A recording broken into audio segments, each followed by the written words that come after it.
Alcatraz Federal Penitentiary, California. In October 1959, Ellsworth "Bumpy" Johnson was in his 7th year of a 15-year sentence at Alcatraz Federal Penitentiary, the maximum security prison on an island in San Francisco Bay that housed America's most dangerous criminals. Johnson was 54 years old, serving time for federal narcotics conspiracy, one of approximately 260 inmates confined to The Rock, where escape was considered impossible and where violence simmered constantly beneath the surface of enforced routine and rigid discipline. Johnson had arrived at Alcatraz in June 1953, and by October 1959, he'd established himself as someone to be respected, a former Harlem crime boss who'd controlled millions of dollars in illegal gambling operations, who'd survived decades of gang wars, who carried himself with quiet dignity that commanded respect from other inmates regardless of their race or criminal background. Among black prisoners especially, Johnson was legendary, a man who'd built an empire in Harlem, who'd stood up to Italian mob families, who represented black power and black success in a world dominated by white criminal organizations. But not everyone at Alcatraz respected Bumpy Johnson, and one man in particular, a massive white prisoner named Eric Paulson, would learn in the most violent and permanent way possible that disrespecting Johnson carried consequences that no amount of size or strength or murderous reputation could protect against.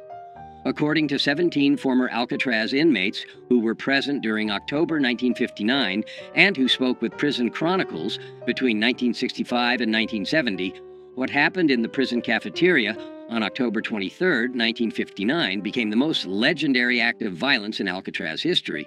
Not because of its brutality — Alcatraz had seen far more brutal attacks — but because of how swiftly it happened, how strategically it was executed, and how completely it ended racist harassment that had been escalating for an entire week. Eric Paulson, 38 years old in October 1959, was exactly the kind of prisoner that Alcatraz was designed to contain: violent, sadistic, racist, and utterly unrepentant about any of it. Paulson stood 6 feet 4 inches tall, weighed approximately 275 pounds of muscle, built through years of prison weightlifting, and had been convicted of 3 separate murders, all of black men, committed during armed robberies in Texas between 1954 and 1956. According to court records and prison files, Paulson had specifically targeted black victims because, in his own words during his trial, killing, racial slur, isn't really murder, it's pest control. He'd shown no remorse during sentencing, had laughed when the judge called him a racist monster, and had promised he'd kill more black people if he ever got out of prison. Alcatraz received Paulson in 1957 after he'd assaulted multiple black prisoners at other federal facilities, making him too dangerous to house in regular prisons. At Alcatraz, Paulson continued his pattern of racist violence and intimidation, but in a more calculated way that avoided the kind of obvious attacks that would land him in solitary confinement indefinitely. Paulson was smart about how he terrorized people, says Marcus Williams, a black inmate who served at Alcatraz from 1958 to 1964 and who witnessed the incident involving Johnson. Williams spoke with Prison Chronicles in 1968. He didn't just attack people openly where guards would see. He'd do little things that humiliated and intimidated, but that weren't technically violent enough to get him thrown in the hole. He'd take food off black prisoners' trays during meals. He'd bump into black prisoners in the shower or in the yard, making it look accidental, but doing it hard enough to hurt. He'd whisper racial slurs when guards weren't close enough to hear. He'd make it clear that he considered black prisoners to be beneath him, that he thought Alcatraz was too good for racial slur, that we should all be working in fields or cleaning toilets rather than housed with white criminals who'd committed real crimes. By October 1959, Paulson had been at Alcatraz for 2 years and had established himself as someone who intimidated most prisoners, not just black inmates, but even white inmates who didn't want to risk confrontation with someone that large and that violent. Guards tolerated Paulson's behavior to a degree because he was smart enough not to cross the line into attacks that would require serious punishment, and because some guards, though this was never officially acknowledged, shared Paulson's racist views and quietly approved of how he kept racial slur in their place. Paulson thought he was untouchable, Williams recalls. He'd killed 3 black men on the outside and felt no guilt about it. He was bigger and stronger than almost anyone at Alcatraz, and he'd been getting away with his intimidation tactics for 2 years without serious consequences. So, when Bumpy Johnson arrived in 1953 and established respect among other prisoners, Paulson saw that as a challenge. He saw this older black man. Bumpy was 54 in October 1959, while Paulson was only 38, getting respect from both black and white prisoners, and Paulson couldn't stand it. He couldn't stand seeing a racial slur being treated like he mattered. So Paulson decided he was going to humiliate Bumpy, break him down, show everyone that no racial slur was above being put in his place by a superior white man. The escalating confrontation between Eric Paulson and Bumpy Johnson began on Friday, October 16, 1959, during the lunch meal period in Alcatraz's main cafeteria. According to witnesses, Johnson was sitting at a table with 3 other black inmates, eating quietly, when Paulson walked past carrying his own tray. Without breaking stride, Paulson reached down and took Johnson's dessert, a small piece of apple pie that was part of the standard meal, and continued walking to his own table, where he sat down and ate the pie while staring at Johnson with obvious contempt. According to witnesses, Johnson looked at where his dessert had been, looked at Paulson eating it, and then returned to eating his own meal without any visible reaction. Everyone at Bumpy's table was ready to fight, Williams recalls. We were ready to stand up and confront Paulson for disrespecting Bumpy like that. But Bumpy just shook his head slightly, telling us to stay calm, and kept eating like nothing had happened. We didn't understand at first. We thought maybe Bumpy was afraid of Paulson because Paulson was so big. But later we understood. Bumpy was giving Paulson rope to hang himself. Bumpy was letting Paulson think he could get away with disrespect so that Paulson would keep escalating until he crossed the line where Bumpy could respond with overwhelming violence that would be justified as self-defense. The second incident occurred on Monday, October 19th in the communal shower area. Johnson was showering when Paulson entered, walked directly toward Johnson despite plenty of other shower stations being available, and shoved Johnson hard enough that Johnson slipped on the wet floor and had to catch himself against the wall to avoid falling. "That's my shower," racial slur, Paulson said loudly enough that everyone in the shower area heard clearly. "Find another one. This one's for white men only." According to witnesses, Johnson stood up slowly, water dripping from his body, and looked at Paulson for several seconds without speaking. Then Johnson simply moved to a different shower station and finished washing without saying anything or showing any anger. Again, everyone watching thought Bumpy was being weak, Williams says. Paulson had just physically assaulted him and used a racial slur, and Bumpy just walked away. But those of us who knew Bumpy from his reputation understood what he was doing. He was making Paulson confident. He was making Paulson think Bumpy was an easy target who could be pushed around, and that confidence would make Paulson careless. The third incident occurred on Wednesday, October 21st, during the outdoor recreation period, when inmates were allowed in the prison yard for 1 hour. Johnson was walking the perimeter of the yard with 2 other inmates when Paulson deliberately blocked their path. "Get out of my way, racial slur," Paulson said, standing directly in front of Johnson. "I walk straight. You walk around. That's how it works in here. White men walk straight. Racial slurs walk around." According to witnesses, Johnson looked at Paulson for a moment, then simply stepped off the path and walked around him without responding to the racial slur or the confrontation. Paulson laughed loudly and called after Johnson, "That's right, racial slur. You know your place. You keep walking around white men like a good racial slur should." By Wednesday evening, October 21st, everyone at Alcatraz was talking about the confrontations between Paulson and Johnson. Some inmates thought Johnson was showing weakness by not responding to Paulson's provocations. Others particularly older inmates who understood prison politics better, suspected Johnson was planning something and was waiting for the right moment. "I talked to Bumpy Wednesday night in our cell block," Williams recalls. "I asked him why he wasn't standing up to Paulson, and Bumpy smiled slightly and said, 'I'm giving him enough rope to hang himself. Right now, if I attack him, guards will see it as me starting a fight and I'll go to solitary. But if I let him keep pushing, eventually he'll do something that crosses the line. And then I can respond in a way that guards will understand was justified. Be patient. This will resolve itself very soon.'" The final escalation occurred on Thursday, October 22nd, the day before the cafeteria incident that would become legendary. During the afternoon recreation period, Paulson approached a young black inmate named Robert Jackson, 23, who was sitting alone on a bench reading a book. "What are you reading, boy?" Paulson asked, snatching the book from Jackson's hands. "Are there pictures in it?" "I didn't know racial slurs could read words without pictures." According to witnesses, Jackson, who was small, maybe 140 pounds, serving time for postal fraud, and who'd never been violent, tried to take his book back politely.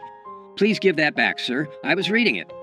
Paulson responded by hitting Jackson across the face with the book, knocking Jackson off the bench onto the ground, and then throwing the book into a puddle of dirty water that had collected near a drain.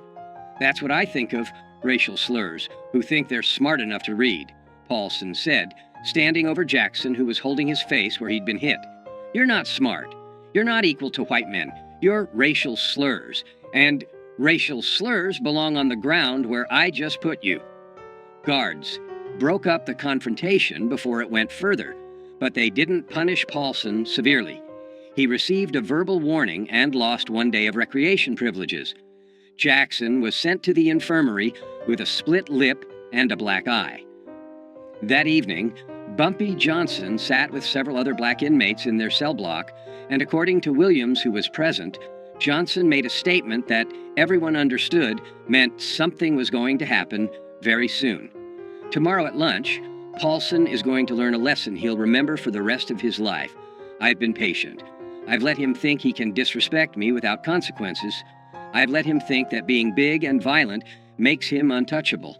But tomorrow, he's going to understand that size doesn't matter when someone has the intelligence and the willingness to use violence more strategically than he does. Tomorrow, Alcatraz is going to see what happens when a racist bully picks the wrong target. The main cafeteria at Alcatraz, Federal Penitentiary, seated approximately 250 inmates at long tables arranged in rows, with guards stationed at strategic positions around the perimeter watching for any signs of trouble. Meals were regimented. Inmates filed in, received their food, sat at assigned tables, ate in silence or with minimal conversation, and filed out within 45 minutes. Violence during meals was relatively rare because guards had clear sight lines to every table, and because inmates knew that starting a fight in the cafeteria would result in immediate solitary confinement. On Friday, October 23, 1959, at approximately 12:15 p.m., inmates filed into the cafeteria for lunch. Bumpy Johnson, wearing the standard prison-issue clothing, received his food tray and walked to his assigned table, where he sat with 3 other inmates and began eating quietly. Eric Paulson entered the cafeteria 2 minutes later, received his tray, and instead of going to his own assigned table, walked directly to Johnson's table and sat down in an empty seat across from Johnson, setting his tray down with deliberate force. "Well, well," Paulson said loudly enough that nearby tables could hear.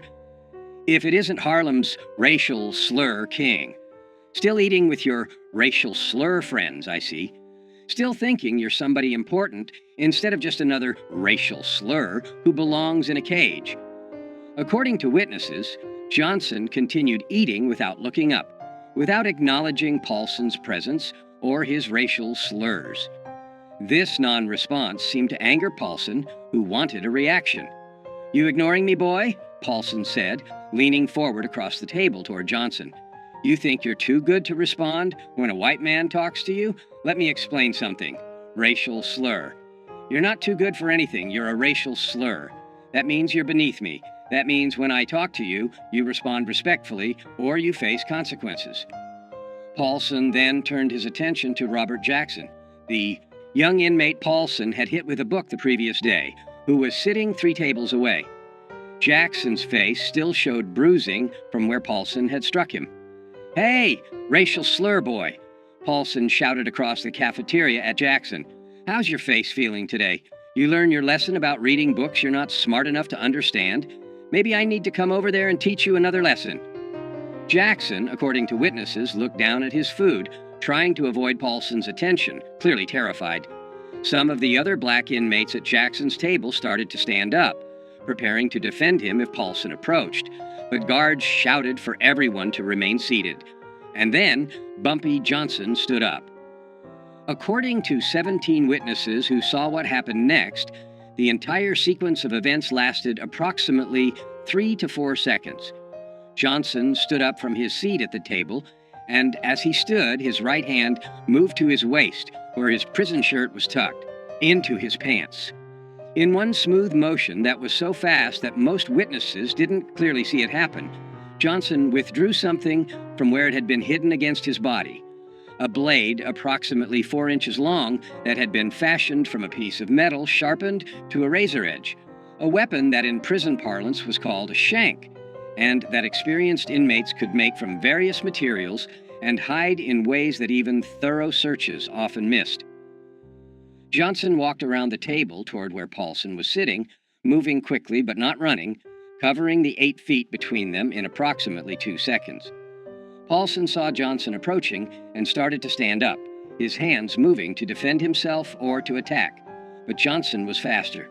Johnson's right arm moved in a horizontal slash across Paulson's face from left to right, a motion that took less than 1 second, and the shank's blade cut a deep gash across Paulson's face from his left cheekbone to his right jaw, opening a wound approximately 7 inches long that immediately began pouring blood. Paulson screamed, a sound witnesses describe as shock and pain combined, and his hands went to his face, trying to stop the blood that was now flowing down his neck and onto his prison shirt. But Johnson wasn't finished. Before guards could react, before Paulson could defend himself, before anyone could intervene, Johnson's arm moved again, this time in an upward diagonal slash from lower right to upper left, and the blade cut another deep gash across Paulson's face, this one crossing the first wound at an angle and catching Paulson's right eye, slicing through the eyelid and into the eye itself. Paulson collapsed backwards, falling over the bench he'd been sitting on, landing on the cafeteria floor in a spreading pool of his own blood, screaming continuously now, his hands covering his ruined eye, blood streaming through his fingers. The entire cafeteria erupted in chaos. Guards rushed toward the scene, blowing whistles, shouting orders for everyone to get down on the floor. Inmates scattered or dove under tables. Within 15 seconds, 5 guards had surrounded Johnson with weapons drawn, while 2 other guards went to Paulson, who was writhing on the floor, blood pooling around him from the 2 facial wounds. Johnson dropped the blade on the floor, held his hands up to show he was no longer armed, and allowed guards to force him to the ground and handcuff him without resistance. But before guards could drag Johnson away, before they could get Paulson medical attention, Johnson said one sentence that every witness heard clearly, and that would be repeated in prisons across America for the next 50 years. "Touch that young brother again, call him one more racial slur, and next time you won't visit a doctor, you'll visit God." Eric Paulson survived the attack, but was permanently disfigured and partially blinded. The first slash across his face required 127 stitches and left a scar that ran from his left cheekbone to his right jaw, a mark that he would carry for the rest of his life. The second slash destroyed his right eye completely, requiring emergency surgery to remove what remained of the eyeball and leaving Paulson blind on his right side permanently. Paulson was transferred to the prison hospital, where he remained for 2 weeks, recovering from his injuries. According to medical staff who treated him, Paulson was a changed man after the attack. Quiet, withdrawn, no longer aggressive or threatening. The physical damage was severe, but the psychological damage was perhaps worse. Paulson had believed himself to be untouchable because of his size and his violent reputation, and Johnson had destroyed that belief in 3 seconds. Paulson never threatened another black prisoner after that attack, says Williams. He'd learned what every bully eventually learns if they live long enough. Size and strength don't matter when someone has a weapon, and the willingness to use it without hesitation. Bumpy had shown Paulson, had shown everyone at Alcatraz, that being 275 pounds of muscle meant nothing against someone who understood violence at a deeper level, who could strike faster than you could defend, who could permanently damage you before you even realized you were in danger. Bumpy Johnson was immediately placed in solitary confinement pending investigation. The investigation lasted 2 weeks and included interviews with dozens of witnesses. What investigators discovered was exactly what Johnson had calculated. Multiple witnesses testified that Paulson had been harassing and threatening black prisoners for weeks, including taking Johnson's food, shoving Johnson in the showers, blocking Johnson's path in the yard, and using racial slurs constantly. Witnesses testified that Paulson had physically assaulted Robert Jackson the day before the cafeteria incident, hitting him with a book and knocking him to the ground while calling him racial slurs.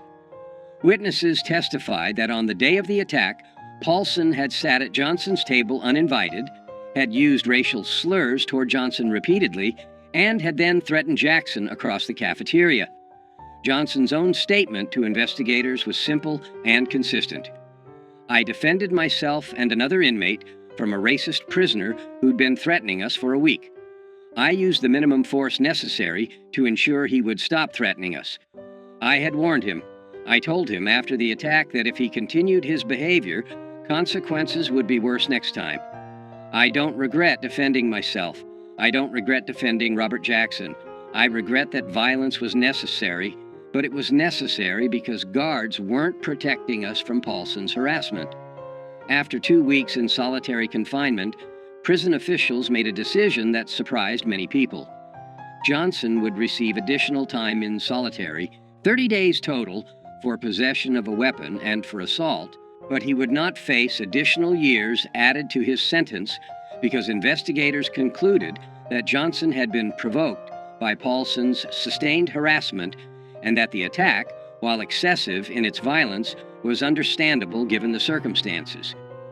The prison administration didn't want to admit it publicly, Williams explains, but they knew Paulson had been terrorizing black inmates for years and that guards had done nothing to stop it. They knew Paulson had assaulted Jackson the day before. They knew Paulson was sitting at Bumpy's table using racial slurs and threatening another inmate when Bumpy attacked him. So punishing Bumpy too severely would mean admitting that the prison administration had failed to protect inmates from a known racist bully.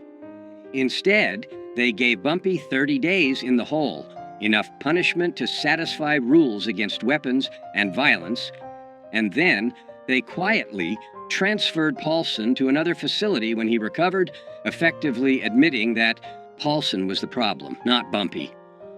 What happened in Alcatraz's cafeteria on October 23, 1959 became legendary not just at Alcatraz, but in federal prisons across America.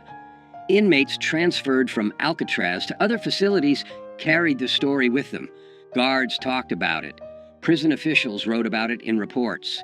And the story grew with each retelling until it became a legend that defined Bumpy Johnson's reputation for the rest of his time in prison and for the rest of his life.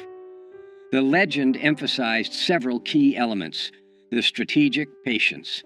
Johnson had endured a week of harassment without responding, letting Paulson grow confident and careless, waiting for the moment when response would be justified.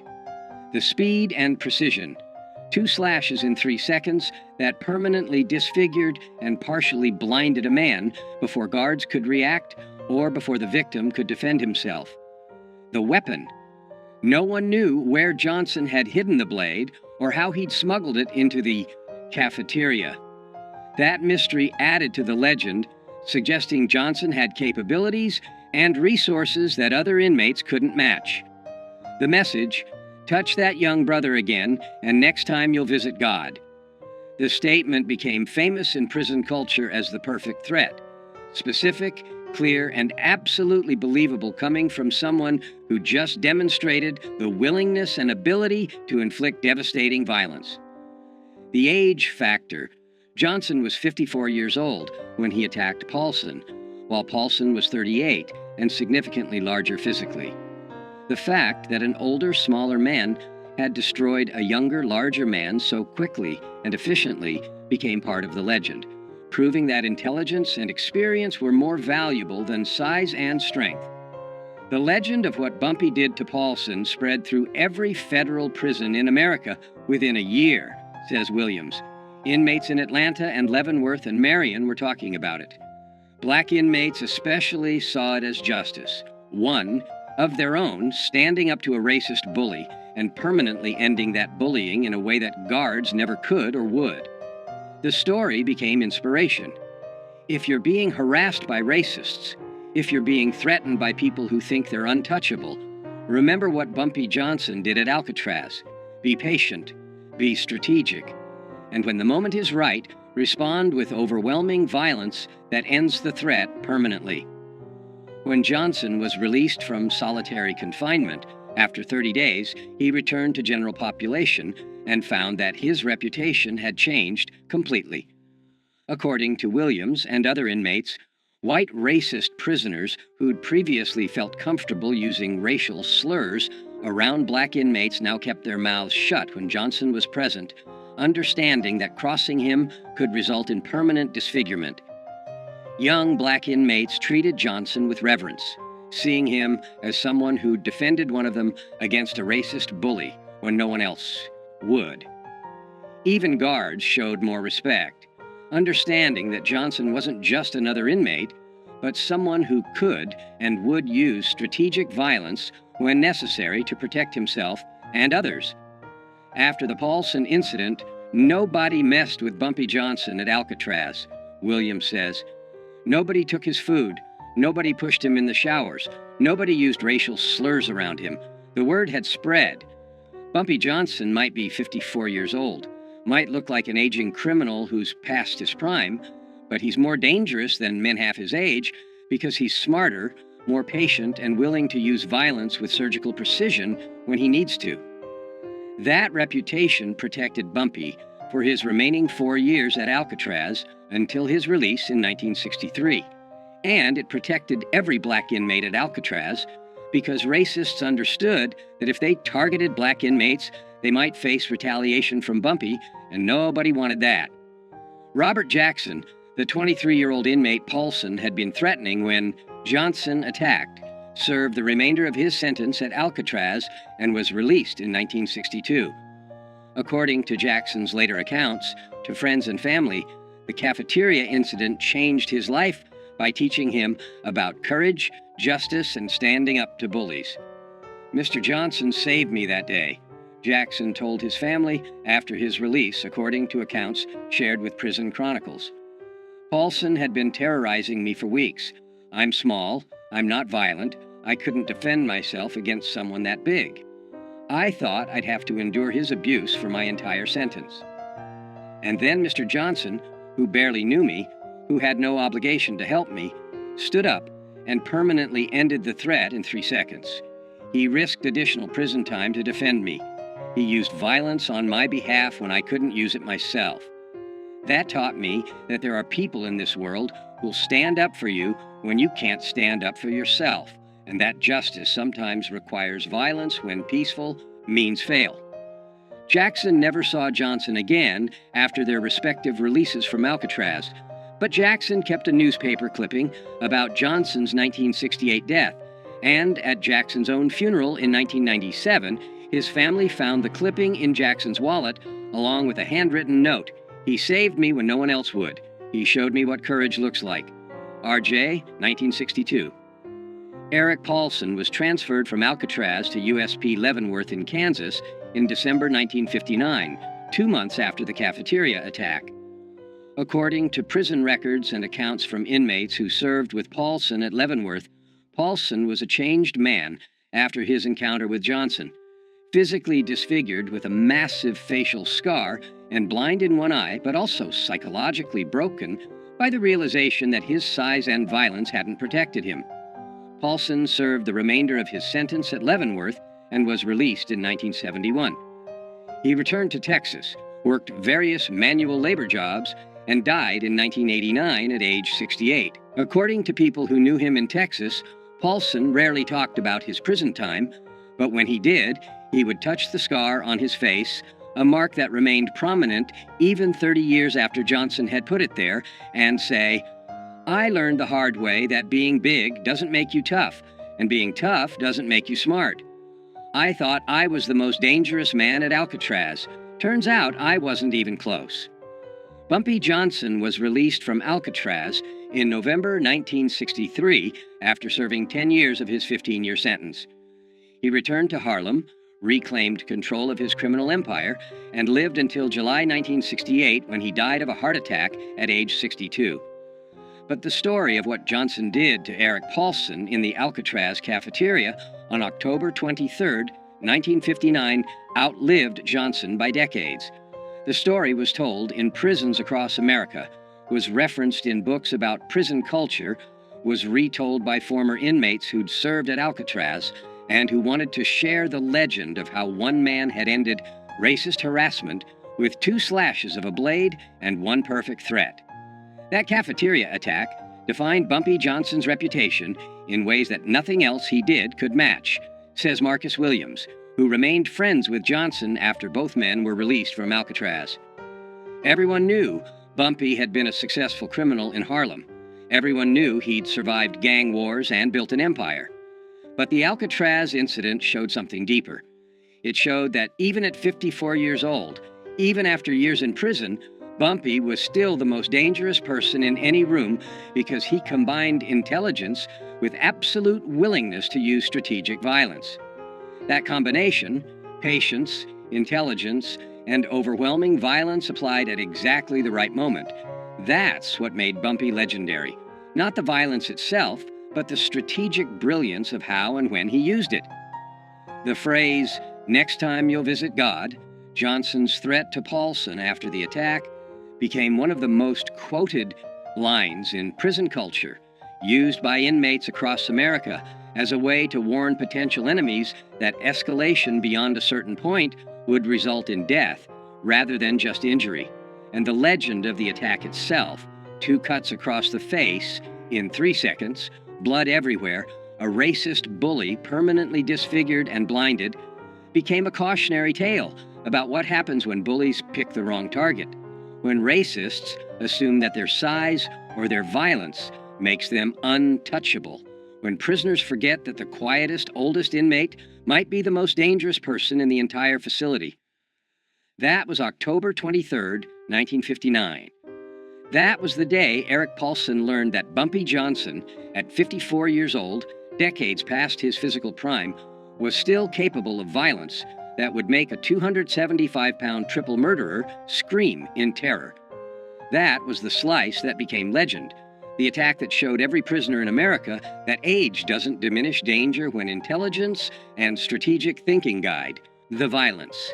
That was the 3 seconds that proved why you never, ever disrespect Bumpy Johnson.